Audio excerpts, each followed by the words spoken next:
Entre a Terra e o Céu, de André Luiz, capítulo 17, Recuando no Tempo. E André começa dizendo: depois de nosso esforço de autocondensação para o necessário ajuste vibratório, Clareiço se aproximou dos dois amigos com o amoroso poder que lhe era característico. E nos reconhecendo, Mário associou nossa presença ao pesadelo da véspera e passou a clamar: meu caso não é de polícia. Não precisamos de qualquer delegado aqui. E o ministro atencioso respondeu: acalma-te, meu amigo. Não somos quem julgas. Estamos aqui para que te lembres, é indispensável te recordes. E situando a mão na fronte do enfermeiro, reparamos que Mário Silva se acalmava de repente. O semblante dele acusou estranha metamorfose. Nos pareceu mais elegante, mais jovem, ou seja, seu perispírito retorna à encarnação passada. Esteves. Então, Mário Silva Esteves. Vamos ver a nossa história agora pela ótica do Esteves, porque no capítulo anterior nós vimos pela ótica do outro, né? Agora nós vamos ver a versão de Esteves para a história. Arregalou os olhos depois de alguns momentos e exclamou sempre semi-aterrado: ah, agora me lembro. Meu agressor de ontem é Leonardo Pires. Como poderia esquecê-lo assim tão infantilmente? Como não rememorar?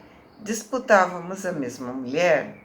Estávamos em Luque quando conheci a cantora e bailarina admirável Lola Ibarruri. Quem, senão ela, poderia me oferecer o bálsamo do esquecimento? Realmente, fiz tudo para separá-los. Ou seja, ele não era uma vítima inocente, né? Ele tinha culpa no cartório. Ele não era o tipo de homem capaz de fazê-la feliz. Lola trazia consigo a beleza, a juventude e a arte reunidas, e eu carregava no peito o esquife dos sonhos mortos. Deu repouso de que minha alma necessitava, me restaurou, mas que domingo terrível aquele da praça embandeirada em Piraju. As forças para a caça ao inimigo se deslocavam, porém imaginava a melhor maneira de reencontrar a mulher querida e naquela manhã da terrível memória consegui a simpatia do Frei Fidelis antes da missa. O caridoso capuchinho me auxiliaria advogando minha causa. Lola não deveria se movimentar, entretanto, eu poderia tornar a retaguarda. Os maiorais eram meus amigos, por isso obteria o favor do príncipe. Arquitetava meus planos quando encontrei Leonardo. Não supunha que ele conhecesse a deserção da companheira e procurei agradá-lo, aceitando sua companhia. O suculento repasto exigia algum trago de vinho e Pires não hesitou, ministrando o veneno que trazia as ocultas. Ah, bandido, bandido! Mário levou a mão à garganta, como se aí registrasse enorme sofrimento, e caiu, desamparado, gemendo de dor. Então, nesse instante, ele reviveu o momento do envenenamento, da morte. Olha as informações que ele deu. Ele queria esquecer seus dramas, seus problemas. Ele diz, né? Eu carregava no peito o esquife dos sonhos mortos. se meteu no romance dos dois, uma vez que ela era imatura, leviana, não porque gostava dela, mas por divertimento, por prazeres. E para isso utilizava, né, estava utilizando influências políticas. O ministro, né, continuando a história, o ministro paciente aplicou recursos magnéticos, balsamizantes, e o rapaz se levantou aturdido. Amaro, que também se mostrava transtornado, acompanhava a cena com manifesta aflição. Clarencio ajudou o enfermeiro a se firmar novamente sobre os pés e perguntou, levando-o a relembrar: por que razão te afeiçoastes à cantora com tamanho desvario? Por que não atendeste aos avisos da consciência, que de certo te rogava não despertasses o ódio naquele que te aniquilaria o corpo físico? Com a expressão de um louco, Mário desferiu desconcertante gargalhada e bradou: porque eu amei Lola e Barruri? Porque não tive escrúpulos em arrebatá-la ao companheiro que a retinha nos braços? Nosso instrutor afagava sua cabeça com evidente intuito de reviver sua memória. E Mário prosseguiu, alarmado: ah, sim. Me ausentei de Assunção com o espírito irremediavelmente desiludido. De olhar vago, como se surpreendesse o passado ao longe, nos recôncavos da noite, continuou: nos arredores da formosa capital paraguaia, construí minha casa e era feliz. Lina era o tesouro do meu coração, minha amiga, minha esposa, minha esperança, minha razão de ser. Descendentes de uma das famílias de Mato Grosso, aprisionadas pelo inimigo na invasão de dezembro de 1864, eu a encontrei sem parentes, asilada, né, por alguém, né, sem parentes, por respeitável família que a adotou como filha estremecida. Ah, quando olhava em seus olhos claros e doces, me sentia transportado a céus imensos. Era tudo o que a mocidade idealizou de mais lindo para o meu coração. Nela, encontrava a divina novidade de cada dia. E apesar das adversidades da guerra, nos mergulhávamos na rósea corrente dos mais belos sonhos. O próprio Marquês de Caxias a conheceu e animou nossa união. Foi assim que, em janeiro de 1869, quando a trégua nos atingiu, um sacerdote consagrou o nosso casamento. O conselheiro Paranhos prometeu nos ajudar tão logo regressássemos ao Brasil, para que o nosso casamento fosse devidamente festejado.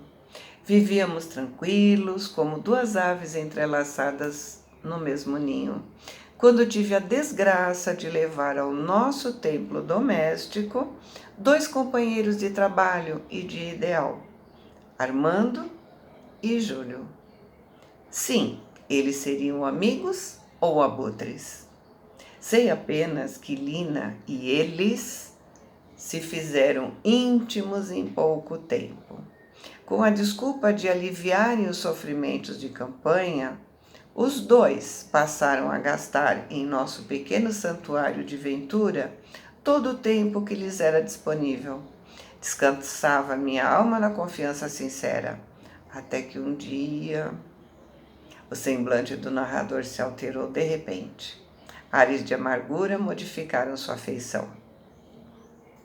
Imprimindo lúgubre acento à voz, continuou atormentado. Até que um dia encontrei Lina e Júlio abraçados um ao outro, como se fossem casados.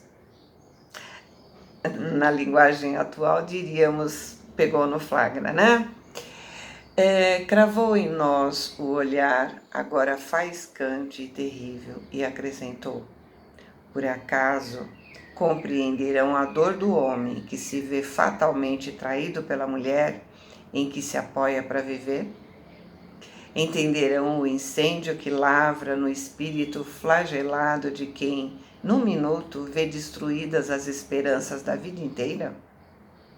Tudo é treva para quem carrega consigo mesmo o carvão dos enganos mortos. Não quis acreditar no que via e interpelei a mulher amada. Lina, porém, atirou no meu rosto o mais frio desprezo. Afirmou rudemente que não podia me amar senão como irmã que se compadece de um companheiro necessitado, que me desposou simplesmente para fugir às humilhações que experimentava numa terra estrangeira e que eu, efetivamente, deveria desaparecer. Envergonhado, invoquei a proteção dos superiores amigos e fugi de Assunção. Mas eu era um homem diferente. A segurança de caráter que cultivava, homem de brios, fora abalada nos alicerces. Me viciei, confiei ao álcool e ao jogo. Do militar responsável, desci à condição de aventureiro infeliz. Foi assim que encontrei Lola e Leonardo, e não hesitei em exterminar a sua felicidade. É muito difícil respeitar aos outros quando fomos desrespeitados pelos outros. Ou seja, além dele usar álcool e o jogo como fuga, ainda ele não suportava ver outras pessoas felizes no amor, uma vez que ele não era, e não suportava que alguém fosse feliz. Então, por isso que ele destruiu o amor de Leonardo e Lola. Valendo-se da pausa que se evidenciava espontânea, Clarencio perguntou: e nunca recebeu-se notícia da esposa? Mário Silva, reconduzido à personalidade de Esteves pela influência magnética, exibiu sorriso sarcástico e informou: Lina, que passei a odiar, era demasiadamente cruel. Achava-me não longe de Assunção, depois de 3 meses, sob a mágoa terrível que me foi atribuída, quando vim a saber que Júlio também foi escarnecido por ela. Certo dia, de volta ao lar, a encontrou nos braços de Armando, o outro amigo que parecia consagrar a nossa estima fraternal. Menos forte que eu mesmo, Júlio se esqueceu do revés com o que me dilacerou semanas antes e, cego de absorvente afeição, ingeriu grande dose de corrosivo. Socorrido a tempo, na caserna é qualquer parte de um quartel onde se alojam os soldados, né? Então, voltando aqui, socorrido a tempo na caserna, conseguiu sobreviver, mas incapaz de suportar os males corpóreos decorrentes da intoxicação, depois de alguns dias, se embebedou deliberadamente e se jogou nas águas do Paraguai, aniquilando-se, enfim. Depois disso, nada mais soube. A morte me aguardava em Piraju. O destino me marcou, impiedoso. Mário, com uma expressão desagradável, acentuou: sou um poço de fel. Não posso me modificar e haverá paz sem justiça? E haverá justiça sem vingança? Nosso orientador ergueu a voz calmamente e considerou generoso. É necessário esquecer o mal, meu amigo. Sem aquela atitude de perdão recomendada pelo Cristo, seremos viajantes perdidos no cipó das trevas de nós mesmos. Sem amor no coração, não teremos olhos para a luz.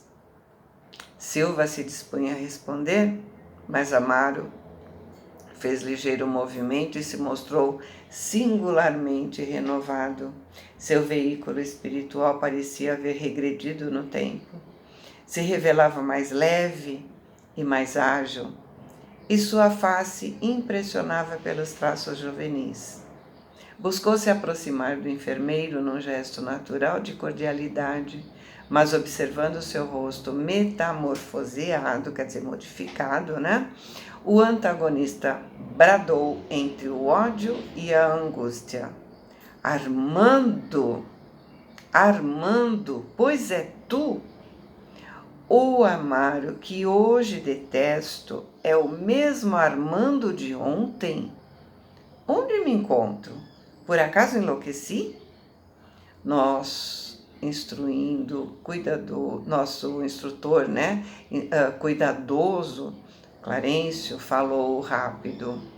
Não precisei gastar grande esforço para que a memória de Amaro voltasse ao tempo. O sofrimento reparador conferiu à sua mente a sensibilidade de novos recursos.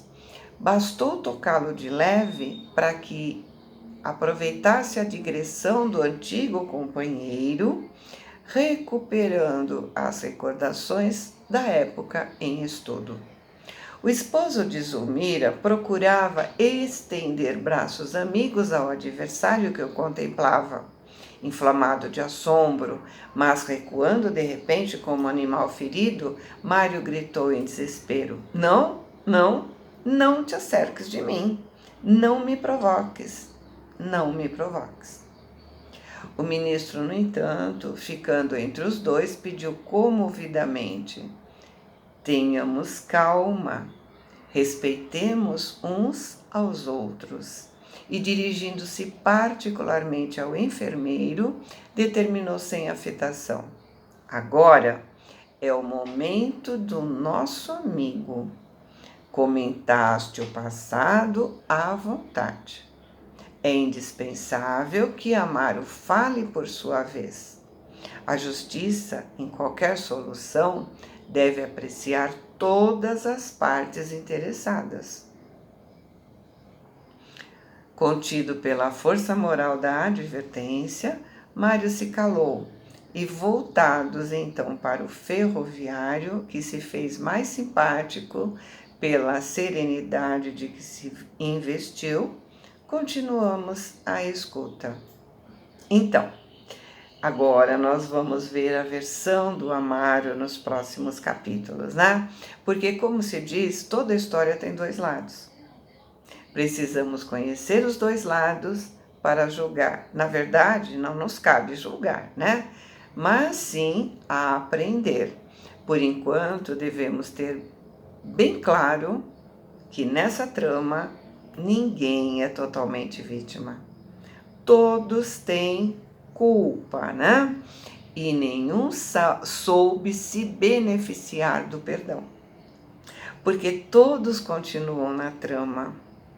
Se algum deles tivesse perdoado, estaria em outra condição, estaria fora da trama em questão. Porque para ele estaria tudo resolvido, estaria longe desse processo. Ele até poderia vir como alguém para apaziguar, para tentar ajudar a resolver, mas ele estaria fora dessa trama e todos estão fazendo parte dela. Então, todos têm sentimento de culpa. Vamos, então, esperar o nosso próximo capítulo para ver o lado, né, da história, o outro lado da história, né? Como diz, uma porta tem dois lados. Se a gente ouvir um lado só e tomar partido, a gente está sendo injusto, né? E perdemos a oportunidade de aprender com essa história, né? Com esse exemplo maravilhoso de perdão. Boa semana, fiquem com Deus, amo vocês.